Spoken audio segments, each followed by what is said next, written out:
I'm at the cafe. I want a coffee. A simple, hot, black coffee. I see the person behind the counter. They look at me. They smile. And suddenly, my heart starts beating fast. I'm thinking about the grammar. Is it I would like or can I have? Should I say please at the beginning or the end? I open my mouth, but nothing comes out. I just stand there, looking at the menu. I know the words. I've studied them for years, but I'm so afraid of making one tiny mistake that I stay silent. The person behind me in line sighs. I feel my face getting hot. In the end, I just point at a picture on the wall and nod. I walk away with a tea I didn't even want. I know that feeling so well, Alex. It's like your brain is a computer that just freezes. You have all the information inside, but the go button is broken because you want the sentence to be perfect. You want it to be 100% correct. Exactly. It's a heavy feeling. And that's what we are talking about today. That wall we build for ourselves. Welcome to Pod Studio. I'm Emma. And I'm Alex. We are so glad you're here with us today. We're talking about perfectionism. That's a big word, but it just means wanting everything to be perfect. It's the number one reason why so many people stop moving forward with their English. It's something that touches our daily lives in so many ways, not just with languages. It's about that pressure to be good enough. So for the next while, just relax. You don't need to understand every single word. Just listen to our voices and let the English wash over you. Before we start, if you want more fun English podcasts like this, hit the subscribe button right now and join our English learning family. It really helps us grow. So, Emma, you're a very organized person. Do you think you're a perfectionist? Oh, in some things, yes. For example, my kitchen. I like the spices to be in a specific order. If the salt is where the pepper should be, I feel a little bit stressed. But with English, or any language, I had to learn to let go. I had to learn to be messy. Messy. That's an interesting word to use for speaking. Well, think about it. When we talk in our own language, our native language, we aren't perfect. We stop, we change our minds mid-sentence, we use the wrong word and laugh. But when we learn English, we think we have to be like a book. I agree. I have this friend, Marco. He has been studying English for 5 years. He knows more grammar than I do.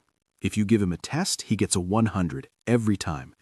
But when we go out to dinner with English speakers, he doesn't say a word. He sits there, listening, smiling, but he's silent. Later, I asked him, Marco, why don't you join the conversation? And he said, Alex, I'm not ready. I'm still making mistakes with my verbs. That's so sad. He is waiting for a day that will never come, the perfect day. Right. He's waiting for the right moment. That's a common expression, isn't it? To wait for the right moment. But in English, the right moment is always right now, even if it's a bit broken. I think people are afraid of being judged. They think if they say, he go, instead of he goes, the other person will think they are not smart. But in reality, the other person just wants to know where he is going. They care about the information, not the S at the end of the verb. It's funny you say that. I remember when I first moved here, I was so worried about my accent. I thought people would think I was uneducated, or maybe they wouldn't understand me at all. I spent hours practicing how to say the word world. World. It's a hard word, right? With the R and the L together. Oh, it's the worst. My tongue feels like it's doing gymnastics. Exactly. I practiced it in the mirror for 20 minutes. World, world, world. Then I went to the post office. I needed to send a package across the world. I got to the counter. I looked at the lady and I said the word, and she said, "Sorry, where?" I said it again, trying to be perfect, world. She still looked confused. Finally, I just said, international, far away. And she said, "Oh, okay." See, you were trying to be perfect with one word, and it actually made the communication harder. When you used a different, simpler word, it worked. That's the thing. Perfectionism actually stops us from being understood. It's like a cage. You're so worried about the bars of the cage that you forget to fly. That's a nice way to put it. You know, I noticed this tension when I started painting as a hobby. I bought all the expensive brushes, I bought the best paper. I sat down and I was terrified to put the first drop of blue on the paper. I thought, what if I ruin this expensive paper?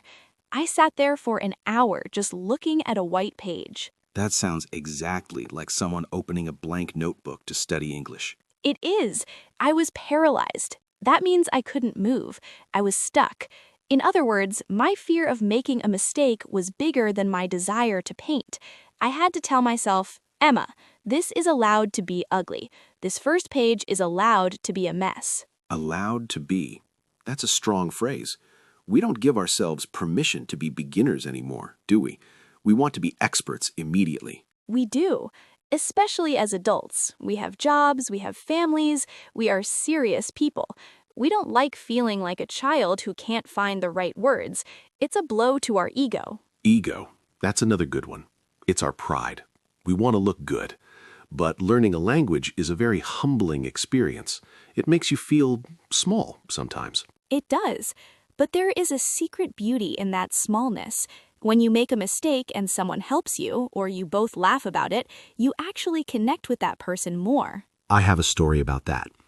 I was at a party once, and I wanted to say that the food was very spicy, but I got my words mixed up. I used a word from my own language that sounds like spicy, but actually means pregnant in that context. Oh no! Yes, I looked at the host and I said, "This chicken is very pregnant." Alex, what did she do? She looked at the chicken, then she looked at me, and she started laughing so hard. I was embarrassed at first. My face was red. I wanted to disappear. But then I started laughing too. We laughed for 5 minutes. And you know what? We're still friends today. That mistake broke the ice. Broke the ice. We use that expression when something happens that makes people feel more relaxed with each other. It's usually the start of a friendship. Your mistake was better than a perfect sentence. If you had said, "This chicken is very spicy," she would have just said, "Thank you," and walked away. So my mistake was actually a gift? In a way, yes. But it's hard to remember that when you're in the moment. We have this inner critic. You know, that voice in your head, the one that whispers, "That sounded stupid," or "You should know this by now." I hate that voice. Mine sounds like a very mean teacher I had when I was 10 years old. He used to hit the desk with a ruler. Now when I forget a word, I can almost hear the thwack of the ruler on the desk. We need to fire that teacher. Just tell him, "Thank you, but I don't need your help today." How do we do that, though? How do we actually stop caring about being perfect? I think it starts with changing the goal. If your goal is don't make a mistake, you will always fail because humans make mistakes. Even native speakers. I say things wrong in English all the time, and it's my first language. Really? Give me an example. Just yesterday, I told my brother, "I need to put the clothes in the oven." I meant the washing machine. My brain was just tired. He didn't think I was stupid. He just said, "I think they will burn in there, Emma." So if the goal isn't perfection, what should the goal be? Connection. That's it.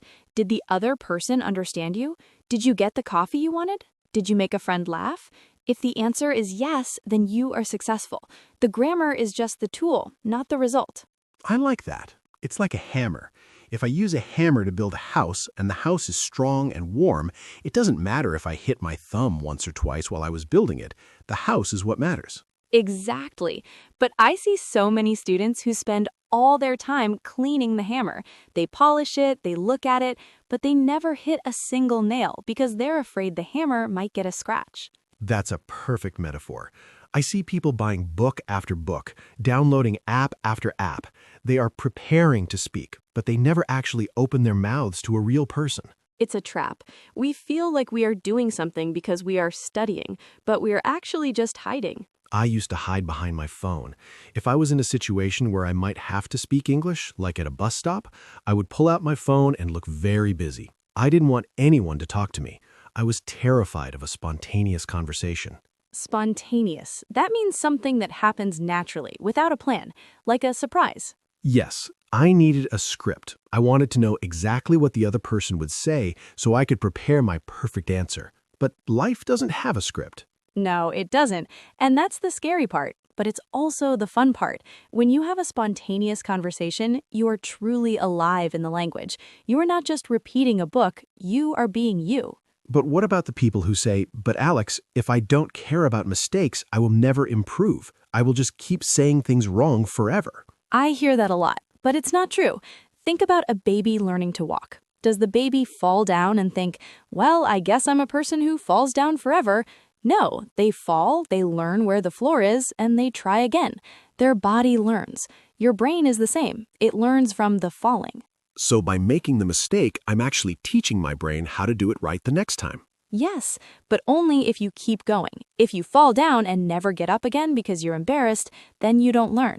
I think there's also a lot of pressure from social media. You see these polyglots on YouTube who seem to speak 12 languages perfectly. They look so cool and relaxed. Oh, don't get me started on that. Remember, they edit those videos. They cut out the parts where they struggle. They cut out the ums and the uhs. It's not real life. It's a highlight reel.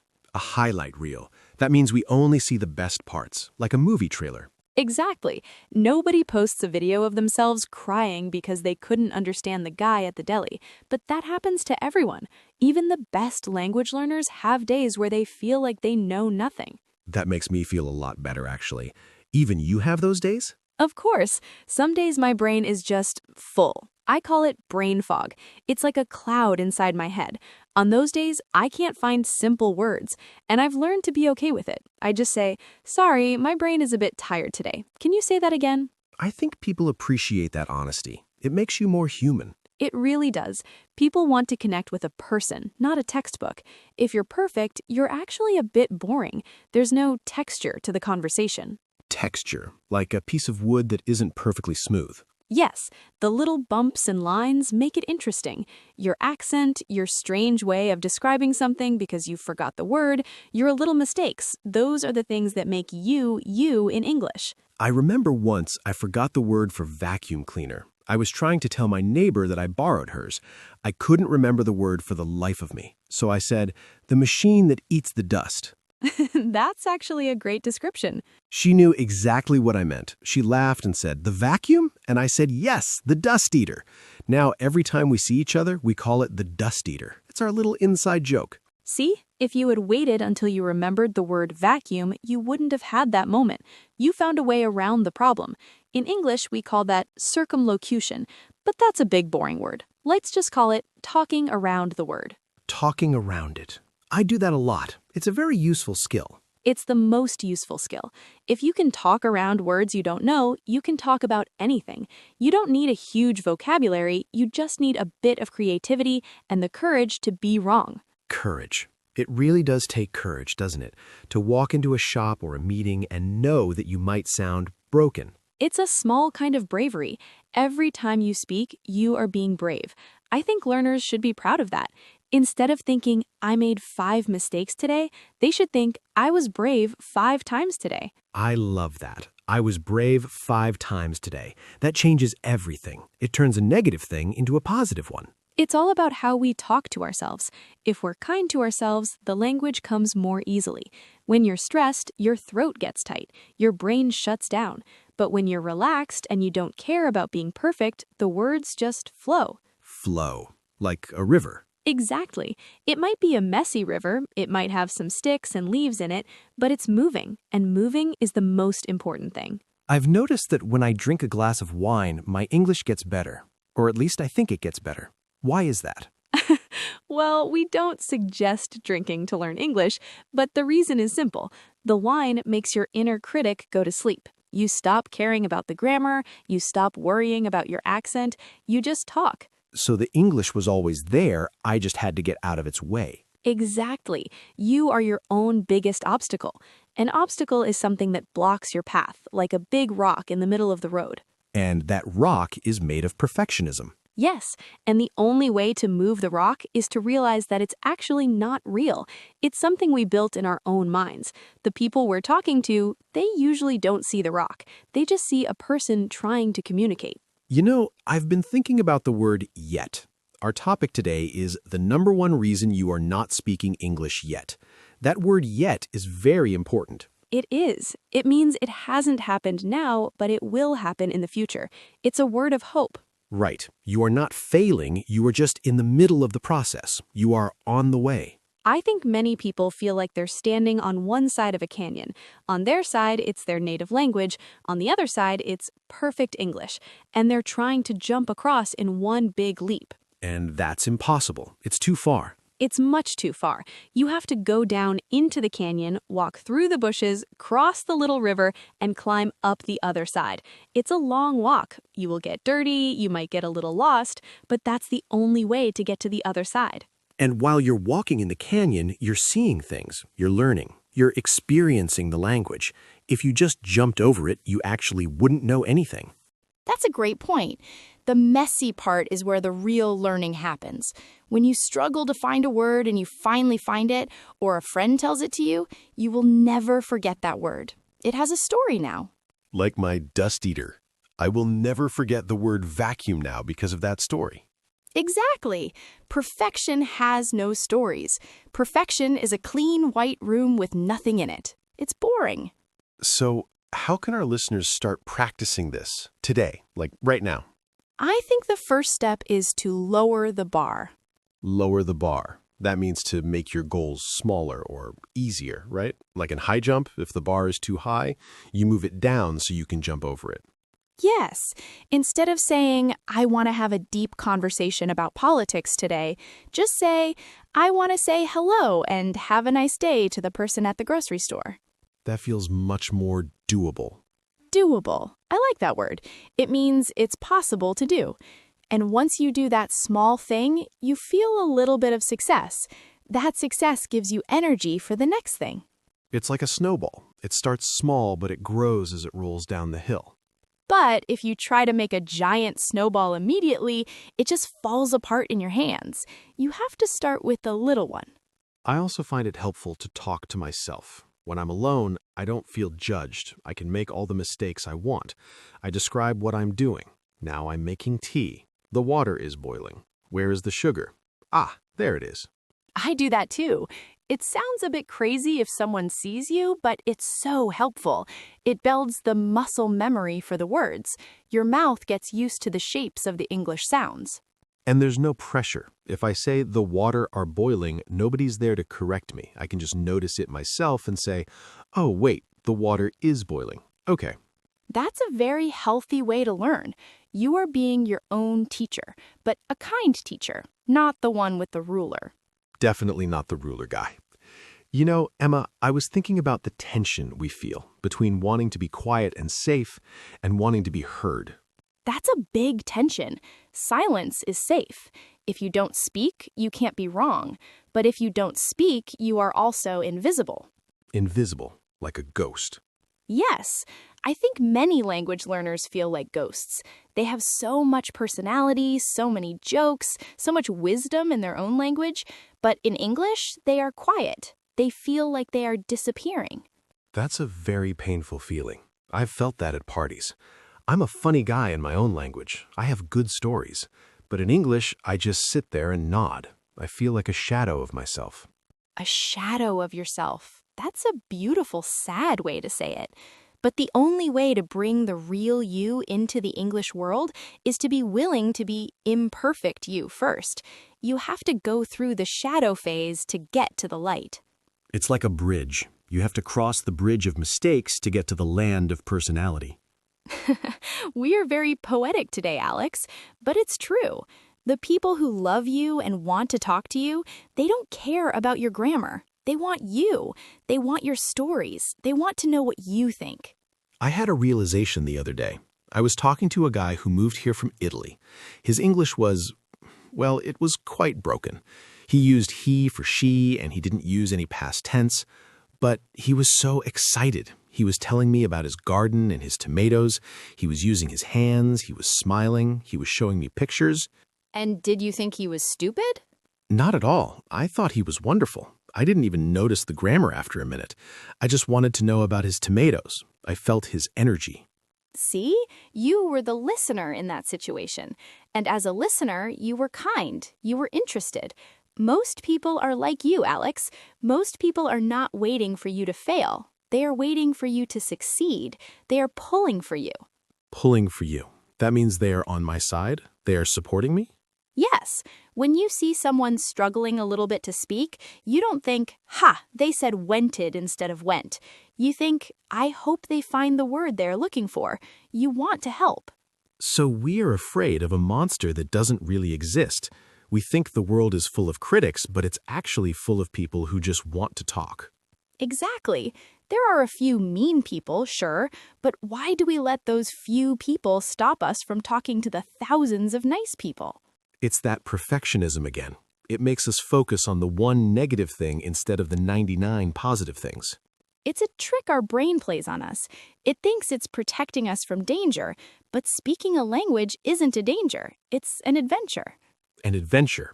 Adventures are messy. You get mud on your boots, you get lost, it rains. But those are the parts you remember. You don't remember the parts where everything went exactly as planned.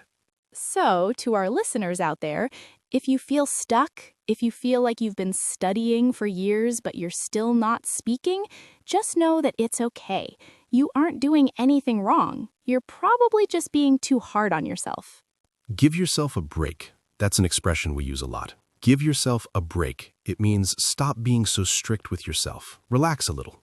Maybe today, your goal can just be to make one mistake. Go out and say something that you know might be wrong. See what happens. I promise you, the world won't end. In fact, it might just open up a little bit more. I think we've covered a lot today, Alex. It's a lot to think about. It is. I feel a bit lighter just talking about it. It's like taking off a heavy backpack that I've been carrying for a long time. The backpack of perfection. Let's leave it here in the studio. We don't need it. No, we don't. We have much better things to carry, like dust eaters and pregnant chickens. Exactly. Well, thank you for listening today. It's been really nice to spend this time with you, Emma. You too, Alex. And to everyone listening, thank you for letting us be part of your day. We hope you feel a little more relaxed about your English journey. Remember, it's a journey, not a race. There is no finish line where you are suddenly perfect.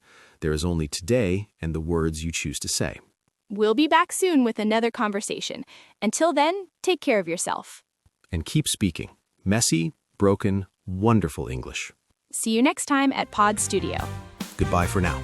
Bye-bye.